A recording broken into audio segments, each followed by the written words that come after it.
Buonasera, buonasera all'onorevole Boccadutri. Buonasera. Sta per intervenire nel convegno La Terza Via e ne abbiamo approfittato per chiedere qualche anteprima sul suo intervento. Sappiamo che lei ha un interesse spiccato per i sistemi di pagamento e per le nuove soluzioni. Ci dica un po' come vede le evoluzioni in corso, dove si sta impegnando e cosa dirà stasera.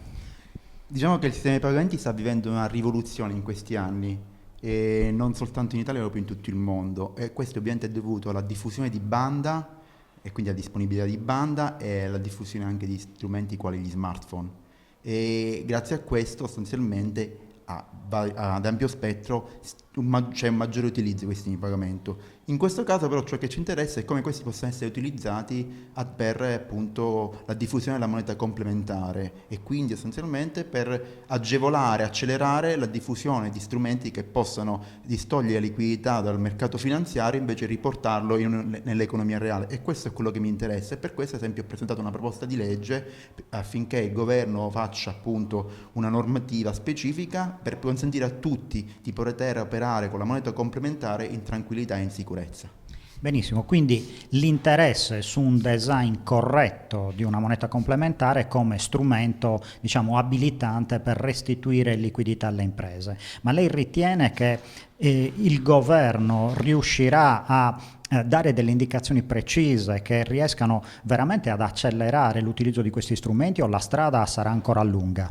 Io penso che in questo momento ciò che vedo è che invece le pratiche sostanzialmente si sedimenteranno molto in questi prossimi anni, e cosa che appunto probabilmente è anche positiva, perché poi daranno al governo, diciamo, un'idea maggiormente, diciamo, efficace per costruire una norma quadro, perché tutto quello che si sta facendo in questo momento e che si sta facendo, e noi lo vediamo concretamente anche qui in Sardegna, comunque è nell'ambito di una regola appunto che è di un'attenzione anche della Banca d'Italia, quindi diciamo chi deve vigilare sta sostenendo di fatto attraverso la sua vigilanza, attraverso la sua cura, attraverso la sua attenzione questi sistemi. Quindi in questo caso c'è anche una cosa interessantissima, cioè che il policy maker, in questo caso il Parlamento, ovvero anche il governo quando devono costruire, avranno già sostanzialmente dal basso una costruzione invece di una policy che si è sedimentata, e questo è molto interessante perché ci fa capire come questi progetti di moneta complementare sono molto connessi alla sharing economy.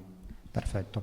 E fra poco sentiremo anche il presidente della regione Sardegna che diciamo, con un gruppo piuttosto qualificato partecipa a un progetto europeo abbastanza importante, DigiPay for Growth, che cerca proprio di sperimentare in 3 piloti in Europa, tra cui uno in Sardegna, nuovi sistemi, diciamo, di pagamento elettronici da mettere a disposizione delle imprese e della pubblica amministrazione. Il governo sta osservando questi progetti, ritiene di trarre spunto o attende i risultati prima di far qualcosa? Io penso che il governo in questo momento li osserva tramite, ovviamente, indirettamente tramite il fatto che ovviamente questo è un progetto europeo. Quello che invece mi promuove, insomma, quello che voglio promuovere è proprio un'attenzione più diretta attraverso la costruzione, appunto, uno sbarco in continente di questo progetto, e quindi provare a raccontare anche direttamente al governo questo progetto ed anche a Roma, quindi coinvolgendo direttamente gli attori sardi. Perfetto, mi pare che questo sia un auspicio molto interessante che non mancheremo di proporre al Presidente come farà lei. La ringrazio. Grazie a voi.